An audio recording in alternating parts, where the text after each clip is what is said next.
Welcome to episode 11 of Random Rocks.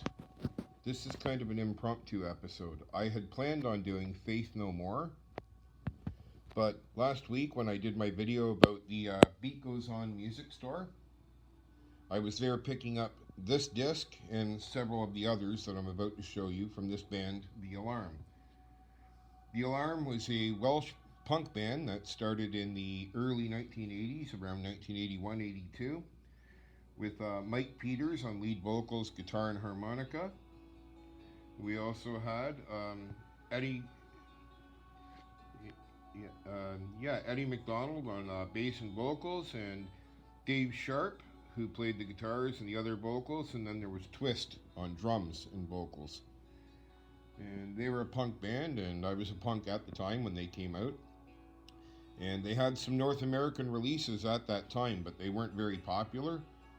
I think people thought of them more as a U2 ripoff band, which they certainly weren't. But anyways, I had ordered Declaration, which was their first album. Unfortunately, this one, and they're all imports, and they're quite expensive to get because North America doesn't carry The Alarm unless it's by demand. So I got this. I wanted the original punk rock version from the 80s, but this one was done in 2000. It's a remake. And it's basically just an acoustic version of the punk rock album and more refined. It's nice to have it, but it isn't the one I was looking for. But I'll get it eventually.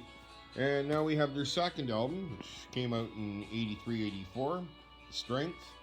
And this one also was a one I ordered. I ordered a bunch of them. I used to have The Alarm on vinyl, and I just recently thought I'm going to catch up and order some. So I'm glad I did. This is an anniversary edition with so many extras that I never had on the album versions that I had. When I had the albums, there was an EP that started called The March, which had The Stand on it, which you can find on my posts when I was telling you about this upcoming episode.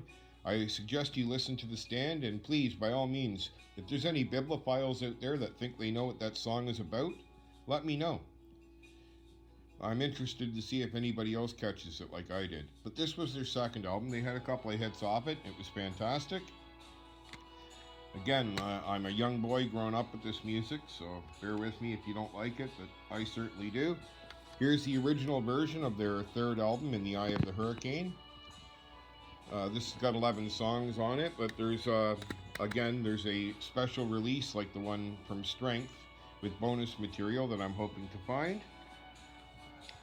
And then their fourth album, Change, came out. But between this, there was an EP called Electric Folklore, which also I have on order right now. And this is one of their best albums, Change. Every song on there is really, really good. So, which is a rarity. Like most of their albums, half are pretty good. And then we have Standards, which came out after that, which is kind of like their greatest hits so far, but there was 3 or 4 unreleased songs, including Merry Christmas, War is Over by John and Yoko. They do a version of it. And yeah, the rest of it, and there's like three unreleased songs on there. And then one I didn't know existed until I was out doing my Vancouver run around was Raw, and I found it on tape. I had it on tape for many years with my albums. Again, I don't have the albums or the tapes anymore, so that's why I'm trying to collect these guys again. And the reason I bring this up, and the reason why I chose The Alarm for episode 11, was because as I was picking up my last order, the previous week, I was informed that Mike Peters is dead. And he died like 9 months ago, and I was blown away by that. I'm like, the guy was only in his 60s, man. And you don't know them, but you feel an absence when you know their music, and you kind of know them as their stage presence and stuff like that. But this was a really good album. It came out in 90s, I believe it was. And then from there, we had they did a different version of the same album called Tane, which is Gaelic, or not Gaelic, sorry, ancient Welsh.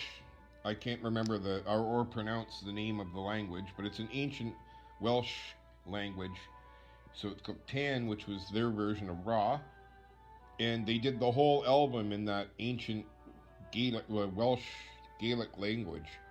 So you don't understand a word of it, and it sounds like something out of Star Wars. So, anyways, in my record collection at this point, I had an album called In the Poppy Fields, another one called The Sound and Fury, which was kind of like standards. It had more of their songs and unreleased stuff on it. Then they had Direct Action, which came out right after The Sound of Fury, and another album called Guerrilla Tactics, which I have on order. They're coming, as well as two EPs and a movie soundtrack that they did for a Welsh movie. And it's again unreleased music that I haven't heard before because I didn't have these ones. And then also that arrived with my order is the new stuff that the alarm was working on. This one's Equals, and it's a different alarm now. It's a different band altogether. Mike Peters is still the singer, but other than that, and I think Eddie McDonald still plays the bass. And then we have Sigma and Omega, which I got on this last order. That's the stuff I got when I found out he was dead. And there's two more after this called Forward and Music Television I also got to get. So there's like 8 albums that I still have on order and still need to find their very first original album. But that's why I chose to do the alarm today, everybody, is out of respect for Mike Peters, an artist I greatly admired. This is a really good band. I strongly suggest you listen to the playlists that I made before you form any opinions. I don't know why they're labeled a punk band. They were quite progressive, just because they looked like punks.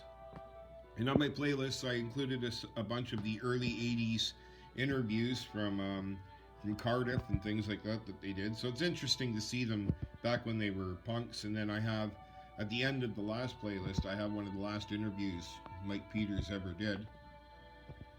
Oh, dying of cancer, can you imagine that? Why does it seem like good people always have to fade slowly like that and painfully? But it's been good honoring them.